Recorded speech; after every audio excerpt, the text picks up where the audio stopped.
métropole de Grenoble lance un nouvel outil pour apprendre à mieux gérer sa consommation énergétique. On s'inscrit sur Internet. Avec l'aide de son compteur intelligent ou pas, on regarde ce qu'on dépense et on modifie son comportement.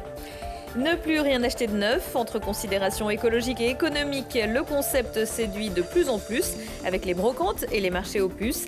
Mais l'avantage de la ressource à Grenoble, c'est que c'est aussi une entreprise d'insertion par de l'activité économique.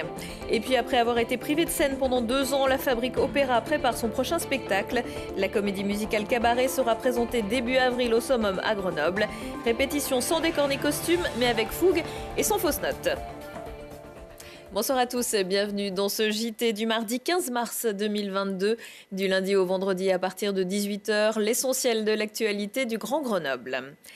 Le corps d'Amandine Terrasse, retrouvé près d'1 an après sa disparition dans une zone boisée au-dessus de Poisat. C'est un promeneur et son chien qui ont découvert des ossements le 14 février, à côté des lettres qui confirmeraient l'hypothèse du suicide. Cette mère de 2 enfants avait quitté son domicile des Bains le 3 mai 2021. Elle n'était jamais allée chercher son enfant à la crèche, mais son téléphone avait borné pour la dernière fois près de la piscine. Jugée particulièrement inquiétante, sa disparition avait conduit les enquêteurs à travailler avec la section de recherche, le PGHM, des équipes cynophiles et de reconnaissance aérienne. De nombreux appels à témoins avaient également été publiés. Le garage de la protection civile de l'Isère est plein. Le dernier camion a déposé les dons pour les Ukrainiens en provenance des collectes des mairies lundi. Près de 30 tonnes de dons auront ainsi été récoltées en Isère depuis le début de la crise. Les bénévoles vont maintenant trier et empaqueter pour l'Ukraine et la Pologne via le siège national à Strasbourg. La protection civile lance un appel aux dons financiers pour des besoins en matériel lourd, type défibrillateur, respirateur ou groupe électrogène. Vous pouvez envoyer vos dons à don.protection-civile.org. En prenant de nouvelles missions dans le domaine de l'efficacité énergétique en 2015, la métropole de Grenoble était loin de se douter que 7 ans plus tard, le coût de l'énergie augmenterait drastiquement en raison d'un conflit armé. Et nous n'en sommes qu'aux prémices. Raison de plus pour proposer son nouvel outil Métro Énergie à tous les métropolitains. Après un test l'an dernier sur un panel de 500 habitants, d'autres partenaires sont également engagés. L'inscription se fait sur Internet. C'est plus simple si l'on dispose d'un compteur communicant. Et pour les autres ou pour les données qui ne sont pas automatiques, on peut aussi entrer manuellement ses dépenses énergétiques. Le plus, c'est la traduction en euros de sa consommation. Le client, il va pouvoir aller sur l'application, voir ses consommations journalières d'énergie, de gaz, d'électricité. Il va voir la quantité aussi bien en kilowattheure qu'en euros consommés, et il va pouvoir réfléchir à ses usages journaliers et la façon dont il pourrait consommer moins. Et il va pouvoir voir, suivant les actions qu'il met en œuvre, le lendemain, le surlendemain, si il a consommé plus, s'il a consommé moins, avec bien sûr l'idée de mettre en place un cercle vertueux. Quand on est absent, on consomme moins et de chauffage et d'énergie, mais il y a toujours un talon qui reste. Vous avez un petit peu d'énergie électrique, un petit peu de chauffage gaz, par exemple, si vous chauffez au gaz. Donc c'est intéressant de voir qu'est-ce qui se passe dans mon logement quand je ne suis pas là. Donc on voit qu'on a quand même une consommation. Et donc on peut jouer aussi en coupant l'alimentation de ces équipements. On voit qu'on peut effectivement réduire sa consommation. Avec les défis famille énergie positive qui avaient été organisés par la métropole, on sait qu'on peut diminuer de l'ordre de 10% en moyenne sa consommation d'énergie par nos modes de comportement, notre façon d'utiliser l'énergie dans notre foyer.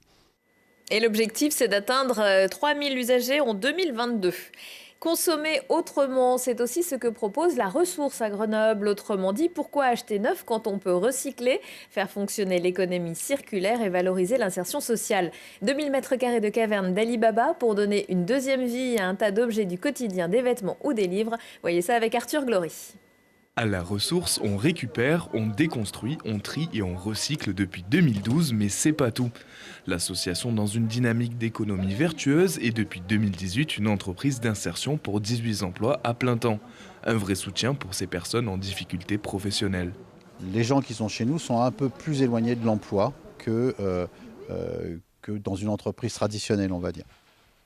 Et nous, notre objectif, c'est de travailler avec eux sur leur projet professionnel, lorsqu'ils en ont un, ou de faire émerger un projet quand ils n'en ont pas. Et pour ça, on se base sur l'accompagnement qu'on fait au quotidien dans les activités professionnelles qu'on leur donne. C'est le parfait endroit pour flâner, chiner entre ces rayons tous plus remplis les uns que les autres. Meubles, électroménagers, livres, en tout 17 familles d'objets sont en vente et toujours à petit prix.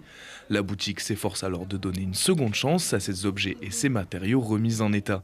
Un recyclage précieux pour la région. Il y a des pépites ici, il y a vraiment des choses qui peuvent avoir une deuxième, une troisième vie. Et je crois que c'est ça aussi aujourd'hui notre préoccupation dans la gestion responsable de tout ce circuit et ces circuits courts et de recyclage, de réemploi qui sont importants au niveau du développement durable et du respect de notre environnement. La ressource organise un marché aux puces les mardis, jeudis et samedis. Chaque jour, quelques 300 clients se pressent pour qu'au final, rien ne finisse à la poubelle. L'adresse de la ressource, 3 rue Émile Zola dans le quartier Flaubert à Grenoble. Le décor n'est pas encore planté, mais le travail est bien avancé. Dans un peu plus de 2 semaines, du 1er au 5 avril, le summum va se transformer en cabaret du Berlin des années 30. La Fabrique Opéra monte cabaret. En attendant, c'est dans les locaux d'Alpizer Habitat où il répète qu'Éléonore Pointeau a pu assister à un petit tour de chant des solistes. Avec plus de 15 000 représentations rien qu'à Broadway, la légendaire comédie musicale Cabaret est remise sur les planches par la Fabrique Opéra de Grenoble. Une centaine d'artistes se partagent la scène, pendant que 400 lycéens grenoblois sont en coulisses. Maquillage, costumes, coiffure, c'est un spectacle coopératif avec l'Orchestre symphonique universitaire de Grenoble qui a recruté des jazzman pour l'occasion. Ce qui fait qu'on aura un mix entre du jazz, évidemment, et puis quelque chose de plus symphonique. Et c'est à peu près la couleur que je voulais.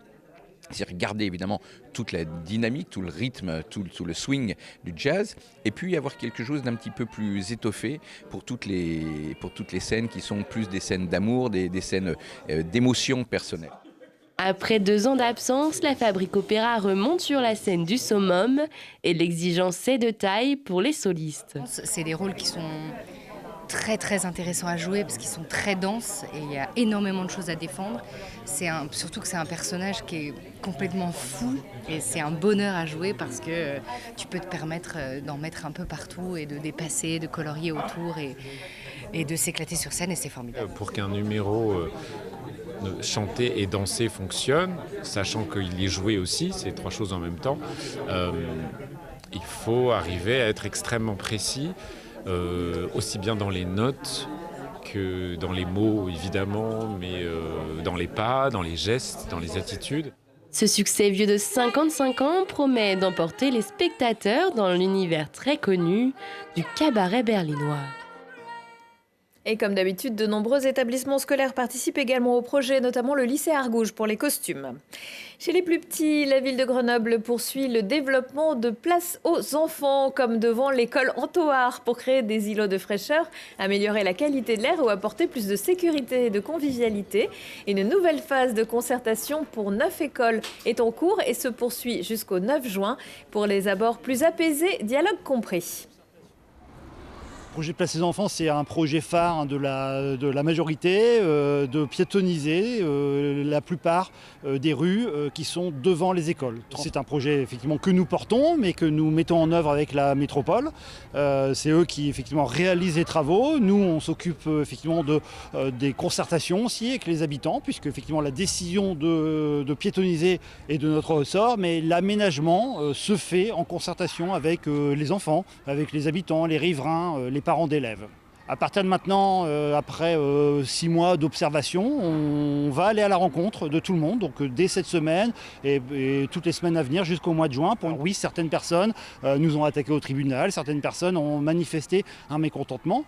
Dans certaines rues, effectivement, ça s'est transformé par un aménagement des arrêtés pour autoriser plus d'accès toute la journée, même pendant les horaires d'entrée et sortie des écoles, ce qui nous rend un peu malheureux, mais c'est comme ça, on s'est adapté.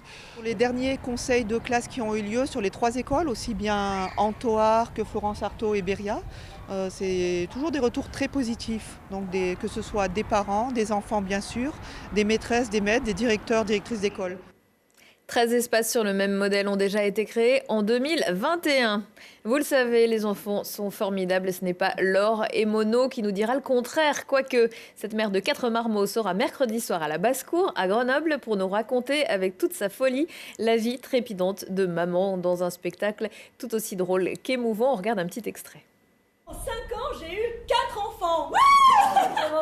Vous avez bien travaillé. C'est vrai que je ne suis plus une femme. Je suis une merde, une merde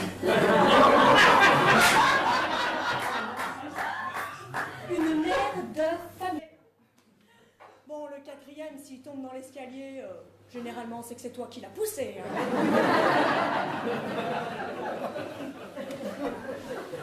J'entends des fois ce qui se dit.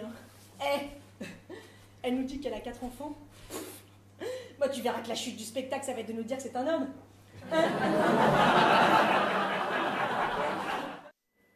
On se quitte en musique. Mercredi soir, vous aurez le choix entre Patrick Bruel au Summum ou plus local, la soirée Impulsion 2 à la Belle Électrique à Grenoble avec des artistes régionaux, Mélatonine, Caval et Anita Dongili. Ce qu'on va écouter à présent et en plus c'est gratuit et sur réservation. Excellente soirée à tous.